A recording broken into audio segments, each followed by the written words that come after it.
At Amethyst Ridge Cemetery, where weathered tombstones lay still beneath the cold gray mist, the last thing Eleanor Whitmore expected was to see a familiar face watching on a child she had never met. That morning, the snow had just melted. The ground was still damp. And no one followed her, the chairwoman of the Orion Oil Empire, except the crisp echo of her heels and a bouquet of white lilies. And yet, right in front of the grave of her only son, Liam Whitmore, the heir who died in a plane crash 3 years ago, stood a black woman dressed in a worn maid's uniform, kneeling, cradling a small child in her arms. The boy had brown skin and strange blue-gray eyes, identical to Liam's when he was little. Eleanor froze. Something in the boy's gaze pierced through the armor of power she had worn for 61 years, cutting straight into the fear she had buried the deepest. Was there a secret about Liam she had never known? And who was this woman? Why was she crying at her son's grave, as if she, not Eleanor, was the one who had lost everything? The answer would unravel everything Eleanor had ever believed to be untouchable. The east wind whipped harder, carrying the chill from the ice-covered hills in the distance. Eleanor tightened her gloves. Her voice struck the air like metal hitting stone. "This is my son's grave. What are you doing here?" The woman didn't turn around. She remained kneeling by the headstone, one arm wrapped around the quietly sobbing child, the other resting gently on the damp earth, as if holding on to something more sacred than life itself. She answered softly, but her words rang in Eleanor's mind like the shattering toll of a broken bell. "Your grandson is asking where his father went." Eleanor froze. The air thickened. The wind fell silent.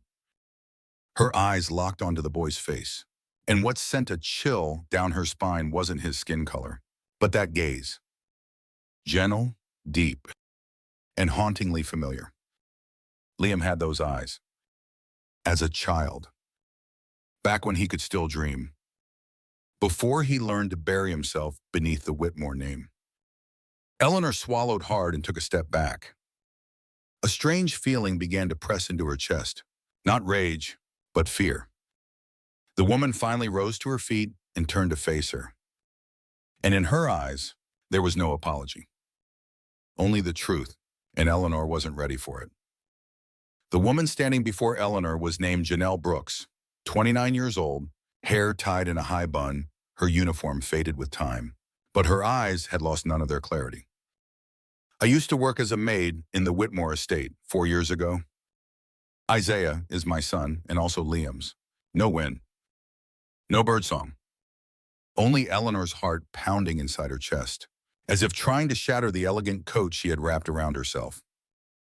"You're lying," Eleanor whispered, her voice turning to ice. Liam wouldn't. "Who do you think your son was?" Janelle cut in. "A ghost trapped in his schedule, or a man capable of love?" There was no bitterness in her tone. Only pain and the truth. Little Isaiah clung to his mother's leg, gripping a tiny necklace engraved with the letters I and W, the same one Liam had worn every day. Eleanor stared. Her throat burned. Her hands began to tremble. For 3 long years, she had believed she was the one who suffered the most. But in Janelle's eyes, Eleanor saw something else. This woman hadn't just lost the man she loved. She had lost the right to grieve. Quietly, invisibly. Janelle bent down, gently brushing Isaiah's hair. A gust of wind swept a loose strand across her forehead, and for a fleeting moment, Eleanor saw in her the shape of a pain that had never been spoken aloud. The night before Liam boarded the plane, he came to the laundry room. No lights. No sound. Just 2 people, standing behind the thick curtain of things no one was ever meant to know. He knew I was pregnant. He didn't run. He took my hand and said he wouldn't let me face it alone. Janelle spoke evenly, but her eyes were beginning to redden. Liam had left a letter, hidden behind a painting in the kitchen. And the silver necklace engraved with I and W, a keepsake he had carried since childhood. Isaiah and Whitmore, the name he had chosen for his son, even though no one else had ever known. He said, "Wait for me. My mother will understand." This time I won't run. Then he walked out the gate, for the last time.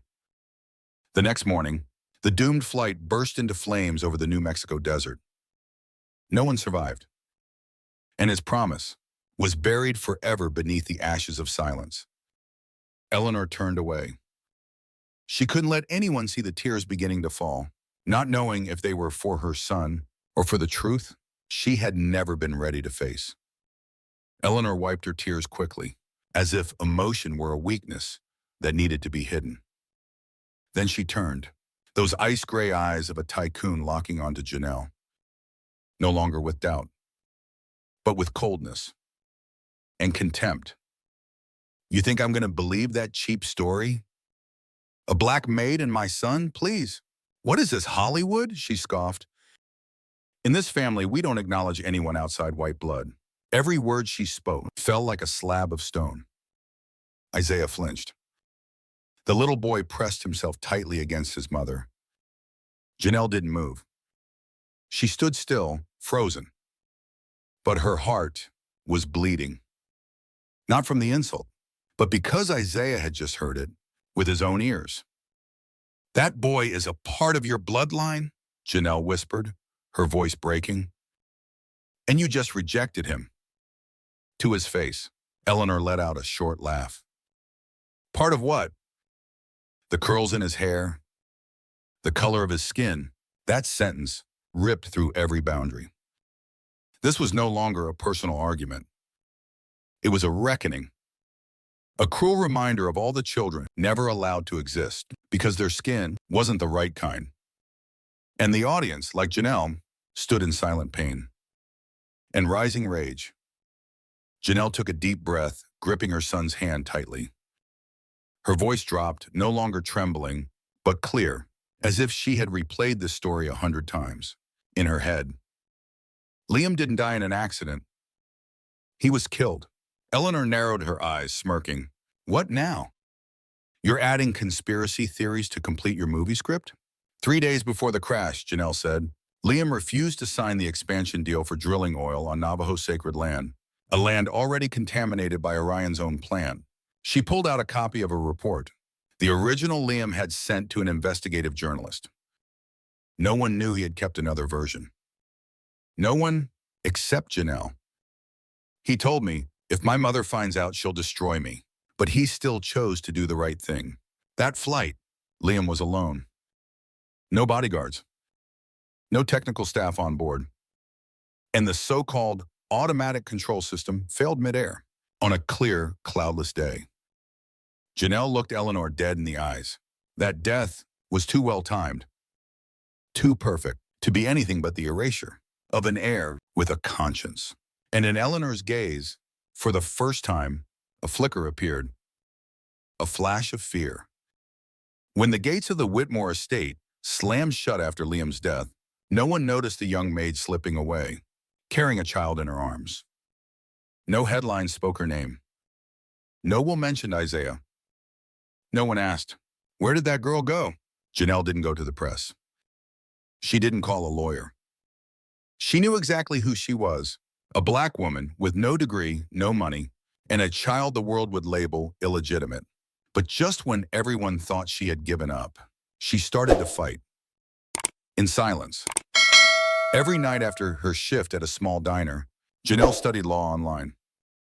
Every weekend, she visited the library, researching Orion's files, cross-referencing financial documents, recording testimonies from former employees, preserving every photo, every email Liam had left behind. She wasn't building a case. She was building a weapon. She met with a law professor who had once taught Liam, connected with a journalist fired for publishing an expose against Orion. And day by day, month by month, year by year, Janelle wove a quiet underground network, not for revenge, but to uncover the whole truth at the very moment the world believed she would stay silent forever. The 76th floor of the Orion Tower, with floor-to-ceiling glass and light bouncing off cold marble walls, was designed to make anyone who entered feel small. But when Janelle stepped inside, wearing a carefully ironed old office dress, back straight, eyes unblinking, she was anything but small.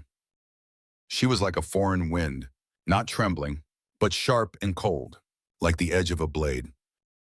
Eleanor sat behind an Italian walnut desk, a check laid neatly in front of her. $500,000. You don't have to do anything but disappear. Pretend this never happened. Janelle didn't look at the check. She looked straight into Eleanor's eyes, the same eyes that had once made cabinet ministers back away. Do you think you're God? She asked softly. Then she tore the check in half. The pieces fluttered to the cold stone floor, like falling butterflies. I'm not here to sell a child, and I'm sure as hell not here to sell the truth. Eleanor froze. No one had ever rejected an offer from her like that. Janelle bent down, picked up the torn check, and placed it gently on the desk. You can print more money, but honor, once it's gone, no one can buy it back. The room fell silent after the sound of paper tearing. Eleanor was about to strike back, but Janelle stepped closer. Not to threaten, just to speak the truth. Did you know Liam hated his birthdays? Because every year you forgot. Or sent a gift through your assistant. At his middle school game, he scored the only goal. He looked into the stands. No one. You weren't there. No eyes watching him. Eleanor clenched her fists on the desk. But Janelle didn't stop. I'm not saying this to make you feel guilty. It's just, the last night Liam held me, he said, my mother has never truly loved anyone. She only loves power. That sentence, cut like a dagger thrown backward into memory. And for the first time, Eleanor had nothing to say. She, the woman who could crash oil prices with a single phone call, stood still, facing a truth no fortune could erase. The glass-paneled room suddenly felt smaller, tighter. And in that moment, the audience realized the one on trial today wasn't Janelle. It was Eleanor and the love she never learned how to give. 3 days after the confrontation, Eleanor received an envelope stamped in bold black ink. Griffin, Morales & King, one of the most powerful law firms in America, renowned for reopening inheritance cases, denied due to racial and class discrimination. Inside was an official document. If the Whitmore estate engages in any further acts of coercion, intimidation, or financial offers regarding custody of Isaiah Brooks, the lawful son of Liam Whitmore, legal action will be taken for violations of the Civil Rights Act, class-based discrimination, and denial of inheritance by bloodline. Eleanor slammed the papers down on her desk. A maid got herself million-dollar lawyers, she hissed. Her assistant, David, stayed silent. Start digging. Who's her mother? Where's her father? Any criminal record? Any weaknesses? But the problem wasn't Janelle. It was the legal system, for the first time standing with her. For the first time in her life, Eleanor Whitmore felt threatened by something she couldn't buy, a justice system that knew the difference between right and wrong. Not rich and poor, not white and black. Eleanor had assumed Janelle was just another desperate single mother, clinging to a child as her way out of poverty. But in a closed-door meeting at the offices of Griffin, Morales & King, the truth shattered every assumption. Janelle laid out folder after folder across the table.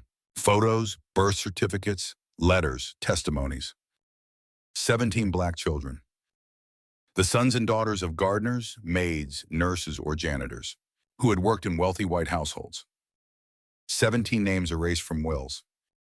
17 lives denied because they didn't fit the bloodline. I'm not just fighting for Isaiah, Janelle said, her voice steady as steel. I'm fighting for the children who were treated like the consequence of one mistake. But they're not a mistake. They're the truth. She had brought these children together, created a network called Children of the Shadow, where the mothers once rejected now had legal support, and the children once hidden were finally seen. Finally named. I'm not asking for justice for myself, Janelle whispered. I'm reclaiming a rightful place for the soul who were buried away as if they never existed. In a private meeting with the legal team, Janelle opened a small wooden box. Inside was a faded handwritten letter and an old photograph of 3 young women in their 20s, Natalie, Janelle, and a fellow nursing school classmate. Isaiah isn't my biological son, Janelle said, eyes glistening. The room fell into stillness. His mother's name was Natalie Whitmore, the illegitimate daughter of Michael Whitmore, Eleanor's younger brother. She was kicked out of the family for being pregnant by a black man. No one in the Whitmore clan dared to acknowledge Natalie. She lived in silence, erased from every party, every asset list, even from the official family registry. Natalie died alone, in an emergency room. Only Janelle came. Only she dared to hold the newborn child when everyone else turned away. I promised Natalie I wouldn't let her child be trampled the way she had been. That I would love him as my own flesh and blood. Isaiah, it turned out, carried the Whitmore blood deeper than Eleanor had ever imagined. And it was prejudice, her own, that led her to reject the last true heir of her family. Among the files Janelle submitted to the attorneys, there was one handwritten letter from Liam, never sent. The paper was wrinkled, his handwriting rushed, but every word carried conviction. Mom erased Natalie from everything. She only lives in the memories of a few, and now her child will be forgotten too, if I don't do something. Janelle, if anything happens to me, protect that boy. Liam was the only one in the family who knew the truth. Natalie had a child. Isaiah existed. And Eleanor, she was the one who ordered every birth record wiped, every blood tie severed, turning Isaiah into no one. He wanted to make it right, Janelle said, her voice steady. He wanted to put Isaiah back on the family map. But he ran out of time. 3 weeks after he quietly handed documents to an independent attorney, Liam's plane went down. No witnesses. No black box recovered. No records pursued. Eleanor called it an accident. Janelle didn't believe it. And neither did the audience. Because when a man dares to confront the darkness inside his own bloodline, he's often the first one to disappear. When Griffin and King filed their case with the U.S. Attorney's Office, a legal bomb was detonated. The dossier was over 300 pages long, containing internal documents from Orion, oil extraction plans targeting sacred land protected under federal law, encrypted emails from Eleanor to her strategic advisor, handle the Navajo problem before the press catches the scent, suspicious wire transfers to state officials, and most damning of all, evidence of a staged car crash that killed 2 environmental activists within less than a year. She's not just a CEO, said Attorney Morales. She's a shadow system, controlling everything from behind the scenes, with money, intimidation, and blood. The FBI launched an official investigation. Search warrants were signed. Eleanor's phone was tapped. Her wire transfers frozen. Former Orion employees began corroborating testimonies.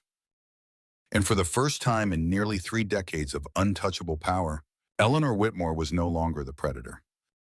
She was becoming the prey. And this time, the hunt was called justice. Within 72 hours of the FBI stepping in, Orion Global lost 92% of its stock value. Banks froze accounts. The board of directors called an emergency meeting. Employees walked out en masse. Those who once cowered before Eleanor now turned their backs, calling her a monster in lipstick. Outside headquarters, the media swarmed. Activists held banners demanding justice for the Navajo people and for the victims of the staged accidents. Eleanor, alone on the now empty 76th floor, called Janelle. Her voice was hoarse. Why are you doing this? Why are you destroying me? Silence. Then Janelle's voice came through the line. No anger. No rage. Just the calm of someone who had waited a very long time to be asked that question. I'm not destroying you. I'm just returning the truth you've spent your whole life trying to bury. Eleanor froze. And in that moment, everything she had spent 40 years building, the empire, the status, the lies, came crashing down because of one thing. A black woman who chose not to stay silent. Nevada State Prison. A sweltering afternoon. Eleanor Whitmore, once the queen of the oil industry, now sat on a cold metal chair, dressed in a wrinkled orange jumpsuit, folding industrial shirts for $2.75 an hour. Her hands were calloused, her name now called by number. And the silence here, unlike the 76th floor, gnawed at her hour by hour. The door opened. Janelle stepped in, wearing a navy blue suit, her posture firm, her eyes no longer angry, but resolute. The kind of gaze that closes chapters. Eleanor looked up, sniffed quietly. Here to gloat? Janelle shook her head, pulled an envelope from her bag. Inside was a photo. Isaiah wearing the uniform of St. Aurelius Conservatory, carrying a backpack, holding a violin. He got a full scholarship. And he's now the official heir to Liam's estate. According to the will Liam signed 2 weeks before he died, Eleanor froze. Liam loved his son. He wanted him to carry the Whitmore name, not through skin color, but through the values he believed in. Janelle placed the photo on the table. I'm not here to make you feel better. Or worse, I'm here so you understand that justice sometimes arrives late, but it always arrives. That afternoon, the soft sunlight draped the porch roof of the small lakeside house where Janelle and Isaiah had moved in. The boy played his violin while watching his mother prepare dinner. Suddenly, he stopped. He set the instrument down, his eyes bright, but filled with quiet uncertainty. Mom, can bad people become good? Janelle paused. That question, seemingly simple, stirred every long night she had spent wrestling with anger, injustice, and faith. She sat beside him, gently brushing his hair, and answered without hesitation. Yes, but only if they're brave enough to face the truth, not to save their reputation, but to apologize to the people they've hurt. Isaiah nodded. He didn't ask again. In his eyes was the kind of understanding only children raised through loss ever truly hold. Janelle pulled him into her arms and whispered, You don't have to grow up to fix anyone's mistakes. You just have to live kindly and be brave enough not to turn away from the truth, because justice doesn't begin in a courtroom. It begins with a child who dared to ask the question.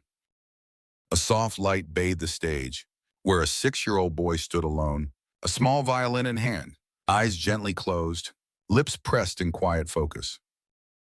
Adagio for strings began to play, slow, aching, and heartbreakingly beautiful.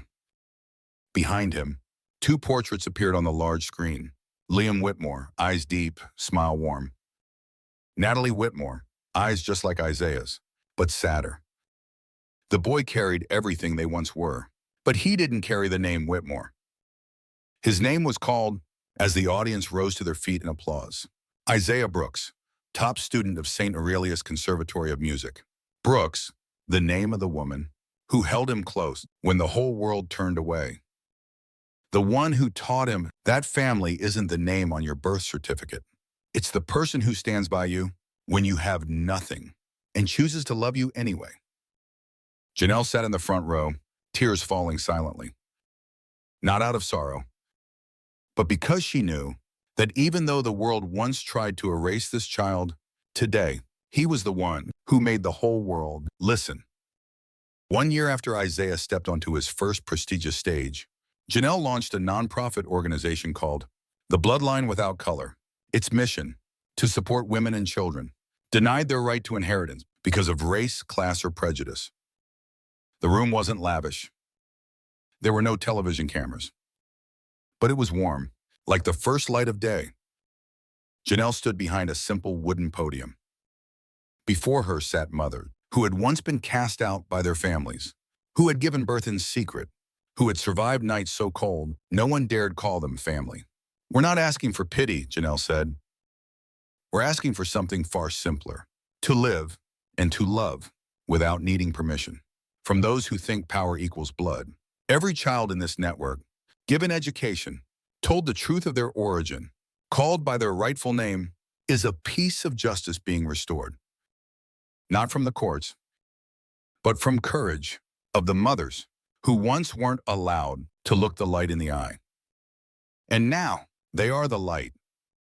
All her life, Eleanor Whitmore, the woman who once manipulated the global energy market, believed that blood was power, that only lineage, pure ancestry, financial legacy, and political influence defined a person's worth.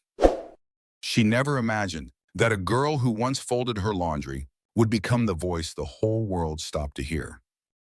Janelle Brooks had no place in the Whitmore family tree. No inheritance. No title. But she had something Eleanor could never understand: unconditional love, and a truth she would never sell.